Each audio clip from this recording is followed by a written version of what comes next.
Dans cet exercice, on vous demande d'étudier la dérivabilité de ces fonctions en zéro. Donc avant de vous laisser réfléchir à cet exercice, je dois vous rappeler la définition ou la notion de dérivabilité en zéro, ou à n'importe quel point. Donc on dit que f est dérivable en zéro. Donc f est dérivable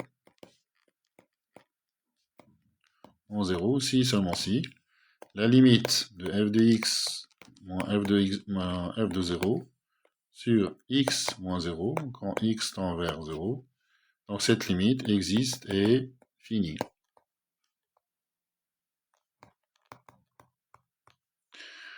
Donc dans ce cas, dans le cas où cette limite existe et est finie, on dit donc que f est dérivable en 0, et f' de 0, ça va être cette limite-là.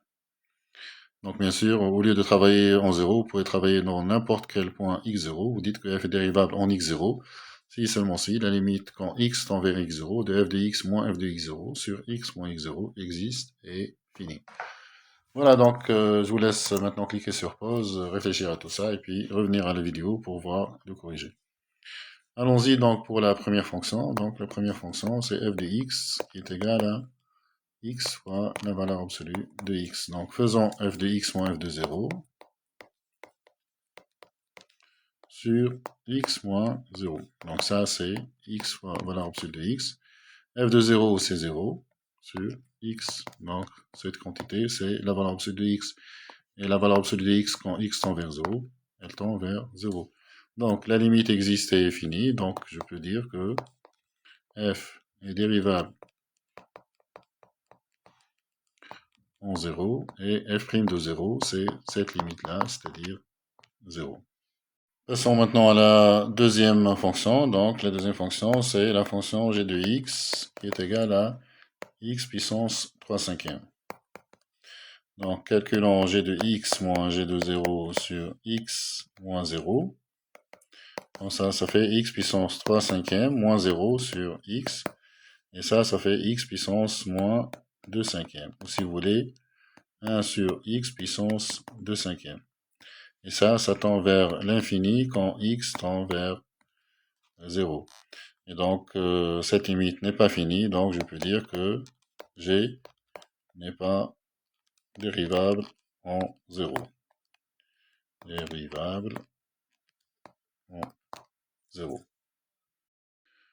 Voilà donc pour cette deuxième fonction. Passons à la troisième fonction, c'est la fonction h de x qui est égale à cosinus la racine de la valeur absolue de x. On sait que la fonction valeur absolue n'est pas dérivable en 0. Donc, a priori, cette fonction ne va pas être dérivable, mais faisons des calculs pour constater ça. Donc, on fait h de x moins h de 0 sur x moins 0.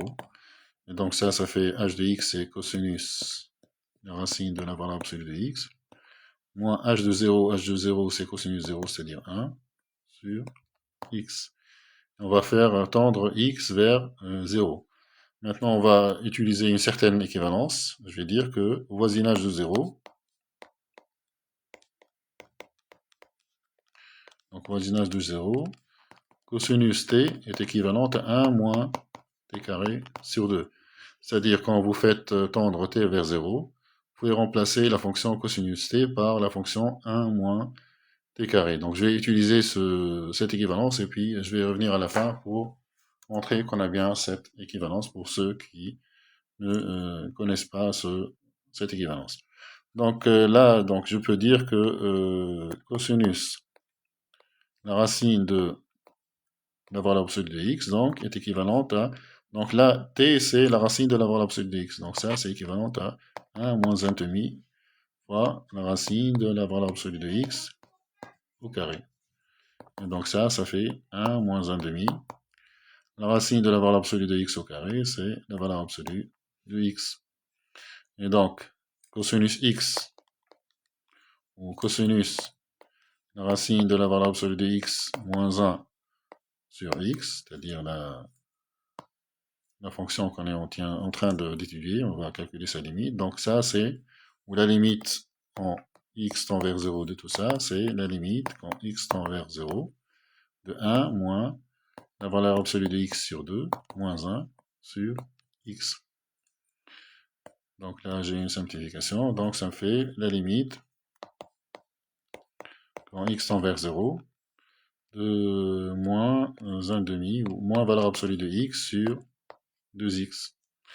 Eh bien, est-ce que cette limite existe? Eh bien, la réponse est non, parce que si je calcule, donc je dis que vaut cette limite. Si je calcule la limite à droite, quand x tend vers 0 plus, de moins valeur absolue de x sur 2x, la limite à droite, donc la valeur absolue de x ici, x est positif, donc la valeur absolue de x c'est x, donc c'est la limite quand x tend vers 0 plus, moins x sur 2x. Donc là, c'est moins 1,5. Et à gauche, ça va être l'opposé. Donc moins valeur absolue de x sur 2x, c'est la limite quand x tend vers 0 moins. Donc dans ce cas, la valeur absolue de x, c'est moins x, avec le moins, ça fait x, sur 2x, ça c'est un 2, et donc ça fait 1,5. Donc vous voyez là que la limite à gauche est différente de la limite à droite, donc la limite n'existe pas, donc h, donc la limite en 0 n'existe pas, d'où h n'est pas dérivable en 0. Voilà donc pour cet exercice. Maintenant, je vous ai dit que on va revenir à l'équivalence, donc au voisinage de 0. Donc on a dit que voisinage de 0, j'ai utilisé le fait que voisinage, voilà, voisinage de 0, cosinus t, j'ai dit que c'est équivalent à 1 moins t carré sur 2. Donc je vais montrer ça. Donc pourquoi a-t-on ça? Tout le monde sait qu'au voisinage de 0, sinus t est équivalente à t. Maintenant, cosinus t, c'est quoi? C'est cosinus t, je peux écrire ça, 1 moins 2 sinus carré t sur 2. Ça, c'est la règle trigonométrique qui relie cosinus 2x et sinus carré x. Vous savez que cosinus 2x, c'est cosinus carré x moins sinus carré x, ou alors, vous pouvez voir ça comme étant égal à 1 moins 2 sinus carré x. Donc je répète, cosinus de x égale 1 moins 2 sinus carré x. Donc cosinus t, c'est 1 moins 2 sinus carré t sur 2. Et donc ça, c'est équivalent à 1 moins. Donc sinus t, ou sinus t sur 2, c'est équivalent à t sur 2. Au carré, c'est équivalent à t carré sur 4. Et donc ça fait bien 1 moins t carré sur 2. Voilà donc pour cette équivalence et pour cet exercice. J'espère que ceci vous sera utile. N'oubliez pas, s'il vous plaît, de liker cette vidéo et de vous abonner à notre chaîne. À bientôt.